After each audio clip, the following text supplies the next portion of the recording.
Bom dia a todos. É um prazer estar aqui. Eu gostaria de agradecer à comissão organizadora a indicação do meu nome. E então nós vamos começar a falar sobre o nosso problema, né? Que é o nível de supressão com TSH que a gente deve usar. Essa vai ser a agenda que eu vou procurar seguir. Bom, então vamos lá. O câncer de tireoide é o câncer endócrino mais frequente e pode representar até 10% dos nódulos de tireoide. Dentre os cânceres de tireoide, os carcinomas diferenciados são os mais comuns e a incidência vem aumentando, seja a incidência de diagnóstico, seja a incidência real, como o Adriano colocou ontem. Bom, o INCA estima que para 2016 nós tenhamos em mulheres quase 5.900 casos novos de carcinoma de câncer de tireoide e em homens quase 1.100 casos novos. Então, realmente, é um problema que todos nós vamos ter que lidar no próximo ano e nos próximos anos, né, que hão de vir. O tratamento clássico para o câncer de tireoide envolve a tiroidectomia, o radiodo e a supressão com TSH, que é o tema da nossa apresentação. O racional para o uso de levotiroxina ou para a supressão de TSH no câncer de tireoide reside em parte na relação que existe entre nível de TSH e risco de câncer. Nessa meta-análise relativamente recente, nós podemos observar que conforme aumenta o nível de TSH, aumenta o odds ratio para a neoplasia tiroidiana. Além disso, as células neoplásicas, elas expressam receptor de TSH e respondem ao estímulo por esse hormônio, tanto aumentando a expressão de tiroglobulina, como de NIS, como também aumentando as taxas de crescimento celular. Isso porque o receptor de TSH é um receptor acoplado à proteína G e quando o TSH se une a esse receptor, isso desencadeia a ativação de uma série de vias que são importantes para tanto o aumento da proliferação, como da diferenciação, como da sobrevida celular, como a via PI3K, o sistema KT, a via MAP quinase e o sistema PKA. Então, isso é um fator importante. Bom, se a célula neoplásica expressa receptor de TSH e responde ao estímulo por esse hormônio, nada mais justo do que a supressão de TSH inibir o crescimento do tecido neoplásico. Então, é por isso que a gente usa hormônio tiroidiano para suprimir o TSH no câncer de tireoide. Bom, o primeiro conceito de uso de supressão do TSH e câncer de tireoide começou com Sir Thomas Dunhill, nos anos 30, e foi defendido por George Cryle nos anos 50, mas só se tornou um conceito amplamente aceito na literatura mundial a partir dos estudos de Mazzaferri e colaboradores nas décadas de 70, 80 e 90. Eu trouxe aqui um estudo de Mazzaferri e Jiang, publicado em 94, onde eles compararam pacientes com câncer de tireoide em hipotireoidismo em uso de levotiroxina e observaram que o uso de levotiroxina diminuía tanto a recorrência como a morte dos pacientes. Bom, mas esse estudo tem algumas críticas. Os grupos não eram similares no início do tratamento com relação a fatores de risco, extensão da tiroidectomia ou uso do radiodo. Bom, então o uso de levotiroxina parece associado a uma melhor evolução do carcinoma diferenciado da tireoide. Mas quais os reais benefícios do uso dessa levotiroxina? Quais os reais benefícios da supressão? E mais, haveriam riscos? E mais ainda, qual seria o nível-alvo de TSH associado a maiores benefícios e menores riscos nesses pacientes? Bom, os benefícios que têm sido relatados da supressão com levotiroxina têm sido vários, como, por exemplo, a melhora da sobrevida, tanto tanto em geral como doença específica. Além disso, tem sido relatada a prevenção de eventos clínicos maiores associados ao câncer e também da progressão de doença metastática em pacientes de alto risco.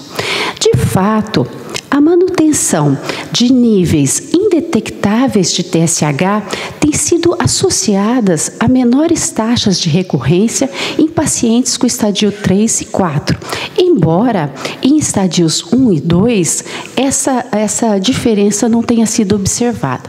O problema desses primeiros estudos é que o tempo de seguimento é relativamente curto, 4 anos e meio, que embora seja suficiente para avaliar a recorrência, nós sabemos que os pacientes com carcinoma diferenciado da tireoide, eles vão apresentar recorrência às vezes depois de 10, 20, 30 anos. Então, o tempo foi curto.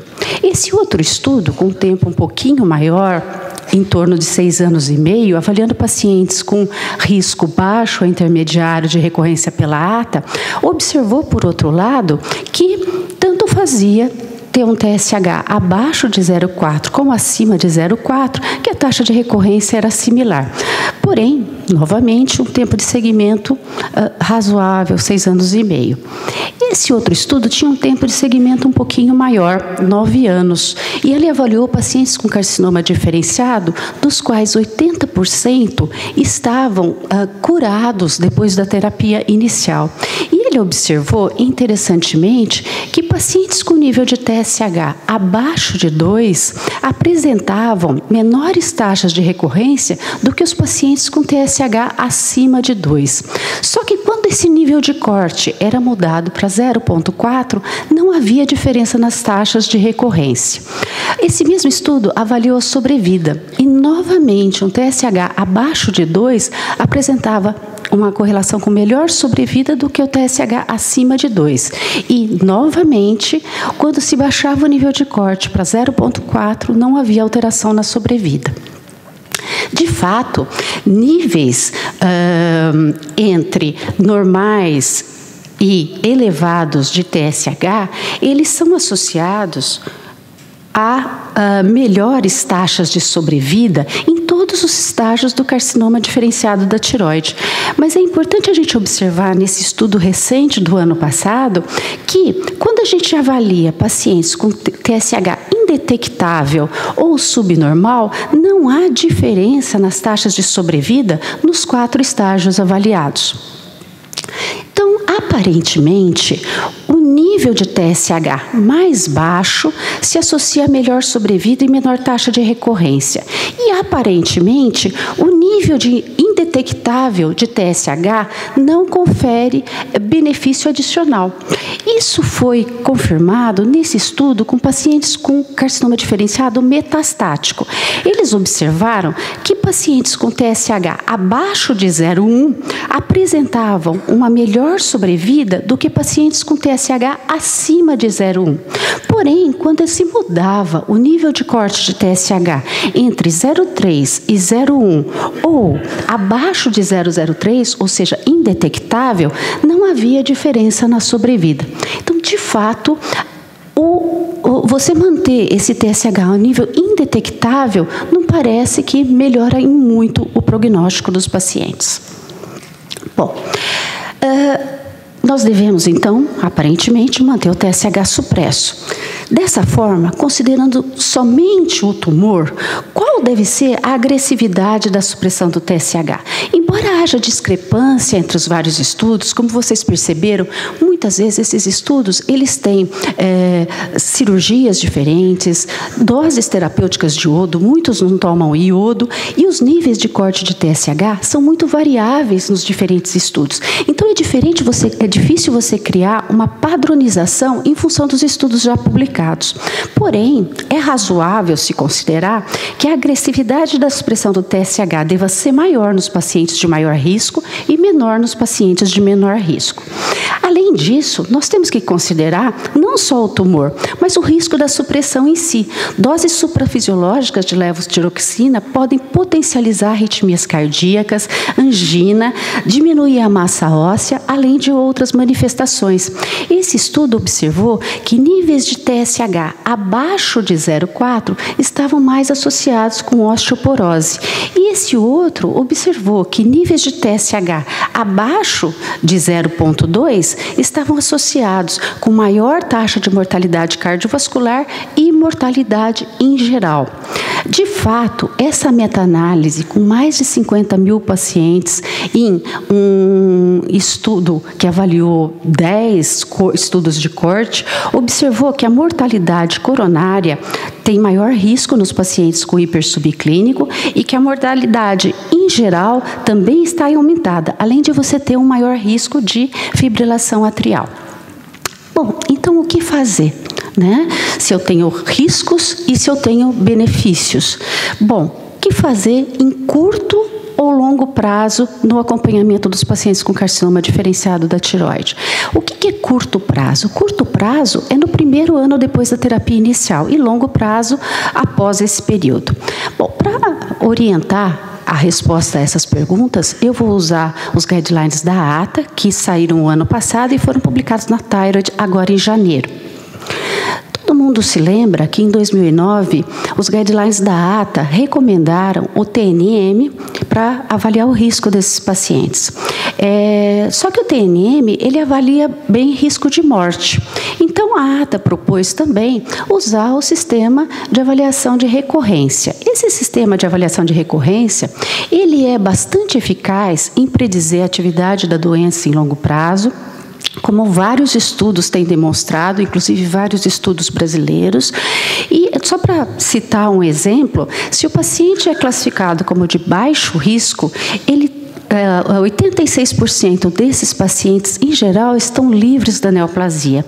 E daqueles pacientes considerados de alto risco, quase 70% apresentam ainda doença estrutural. Então, esse sistema de avaliação de risco é bastante eficaz e agora, nos guidelines de 2015, foram propostas algumas modificações, mas o cerne dessas recomendações continuam os mesmos. Embora seja muito eficaz, esse sistema ele não avalia o que acontece ao longo do segmento dos pacientes, todos os eventos que podem influenciar na sua evolução. Assim, os novos guidelines da ATA estão propondo, como a doutora Denise colocou ontem, uma nova classificação, uma classificação em relação à resposta à terapia.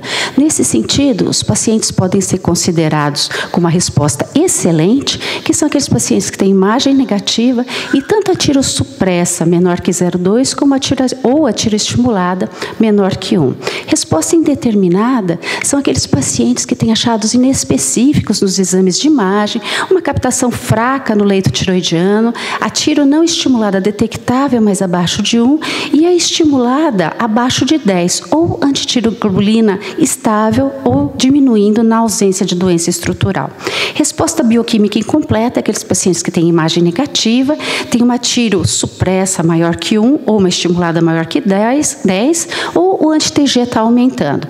E pacientes com doença com resposta estrutural incompleta são aqueles que têm evidência de doença estrutural por exames de imagem, independente dos níveis de marcadores séricos.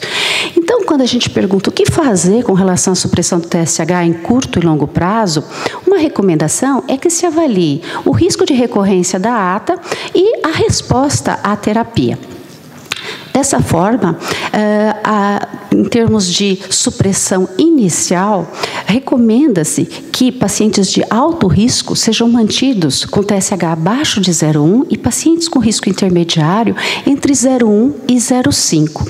Pacientes de baixo risco que tenham níveis indetectáveis de tireoglobulina deveriam ser mantidos com TSH entre 0,5 e 2. E pacientes de baixo risco que ainda têm tireoglobulina detectável, mas no limite inferior da normalidade, ou nos limites baixos, que o TSH seja mantido levemente abaixo do limite inferior, entre 0,1 e 0,5. Bom, resumindo, em curto prazo, no primeiro ano pós a terapia inicial, inicial, o alvo de TSH vai levar em consideração nos pacientes de baixo risco a tireoglobulina não estimulada. Se ela estiver abaixo de 0,2, nós deveríamos manter o TSH entre 0,5 e 2. Se por outro lado ela estiver acima de 0,2, e os guidelines colocam que assim, mas não muito elevados, e não colocam quão elevados, esse TSH deveria ser mantido entre 0,1 e 0,5. Nos pacientes de risco intermediário, o TSH deveria ser mantido entre 0,1 e 0,5, e nos de alto risco, abaixo de 0,1. Bom, e em longo tempo? Em longo tempo, aqueles pacientes com resposta estrutural incompleta deveriam ser mantidos com a TSH abaixo de 0,1 indefinidamente. E os com bioquímica, com resposta bioquímica incompleta, o TSH deveria ser mantido entre 0,1 e 0,5.